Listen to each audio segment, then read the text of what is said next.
Good morning students. आज हम पढ़ रहे हैं फर्स्ट टॉपिक हमारा लोरेंज फोर्स।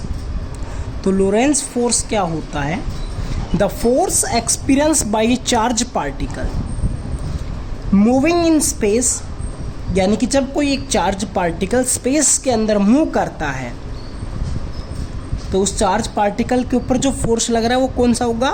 Lorentz force. लेकिन where both electric and magnetic field exist, जहाँ पर इलेक्ट्रिक और मैग्नेटिक फील्ड किसी एक स्पेस के अंदर प्रेजेंट है और वहाँ पर अगर हम किसी एक चार्ज पार्टिकल को मूव करवाते हैं तो वहाँ पर जो हमारे पास फोर्स एक्सपीरियंस हो रहा है वो फोर्स क्या कहलाएगा?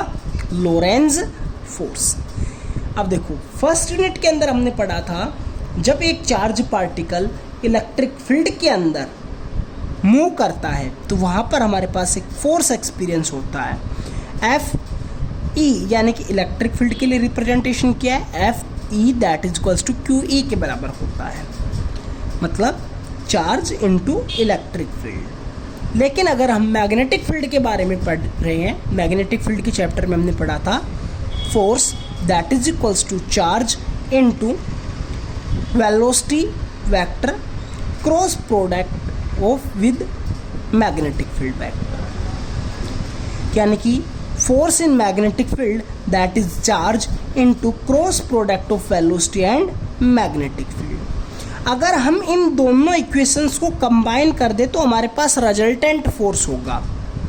ठीक है, कंबाइन करेंगे तो इलेक्ट्रिक फील्ड की वजह से क्यू ई, मैग्नेटिक फील्ड की वजह से Q V cross B. Q को कॉमन ले सकते हैं तो इधर से बचेगा E vector plus V cross B. तो ये हमारे पास है Lorentz force in the presence of electric and magnetic field.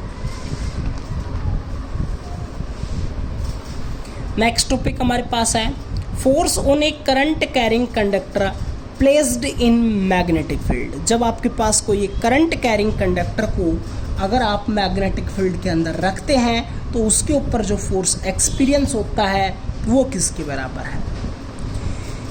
तो हमने क्या किया, एक कंडक्टर माना जिसकी लेंथ L के बराबर है और उस कंडक्टर के अंदर से I करंट पास हो रहा है P से Q की तरफ। उस कंडक्टर का जो एरिया ऑफ क्रॉस सेक्शन है वो हमने A के बराबर मानना है कि जो मैग्नेटिक फील्ड स्ट्रेंथ है वो हमारे पास B के बराबर है और मैग्नेटिक फील्ड और करंट कैरिंग कंडक्टर की एक्सिस के बीच में जो एंगल बन रहा है वो हमारे पास थीटा के बराबर है।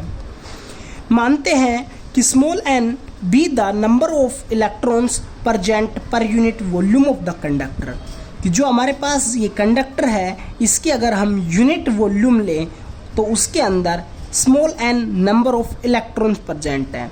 तो अगर हम ये चेक करें कि इस टोटल कंडक्टर के अंदर से कितने इलेक्ट्रॉन होंगे तो वो हमारे पास क्या हो जाएगा? n into volume of the conductor. Volume of the conductor कैसे निकालेंगे? भाई हमारे पास उसकी लेंथ है, एरिया ऑफ क्रॉस सेक्शन है, तो हम क्या कर देंगे area of cross section into length that is equals to volume of the conductor.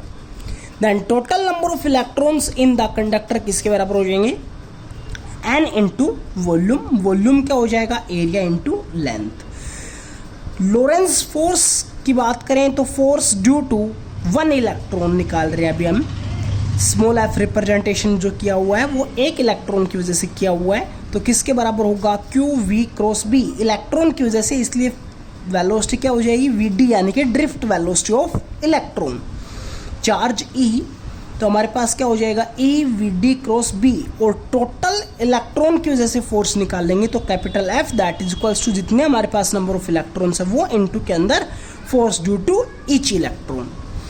तो हमारे पास क्या हो जाएगा? नेगेटिव साइन इलेक्ट्रॉन के लिए यूज किया हुआ है तो क्या हो जाएगा? Minus n a l into charge of each electron that is e और force due to each electron n a l. तो हमारे पास हो गया टोटल नंबर ऑफ इलेक्ट्रॉन्स जो उसके अंदर वॉल्यूम के अंदर प्रेजेंट थे वो, इनटू के अंदर वी डी इंटू बी। ठीक है, यहाँ पर आप इसको कैपिटल एन से भी रिप्रेजेंटेशन कर सकते हैं, और कैपिटल एन को आप रिप्रेजेंटेशन के अंदर नाम दे देंगे total number of electron.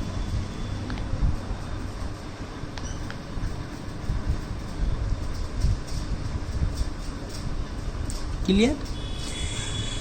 Second unit के अंदर पढ़ा था हमने I that is equals to NeAVD। अगर मैं दोनों साइड L से मल्टीप्लाई करता हूं तो हमारे पास क्या हो जाएगा NeAL, इधर भी क्या है, इधर भी कर दिया VD। ठीक है। फोर्स हमारे पास किसके बराबर हो जाएगा, देखो फोर्स क्या था NaLeVD क्रॉस B। तो हमारे पास क्या हो जाएगा फोर्स I, देखो यहाँ पर I इसको हमने लिख दिया है NaEVD को I लिख दिया, L बच गया हमारे पास IL cross B। L cross B यानी कि क्रॉस प्रोडक्ट है, तो हमारे पास क्रॉस प्रोडक्ट को हटाने के लिए हम किसका यूज़ करेंगे, साइन थीटा का। तो हमारे पास फोर्स किसके बराबर हो जाएगा ILB sine theta. Thank you.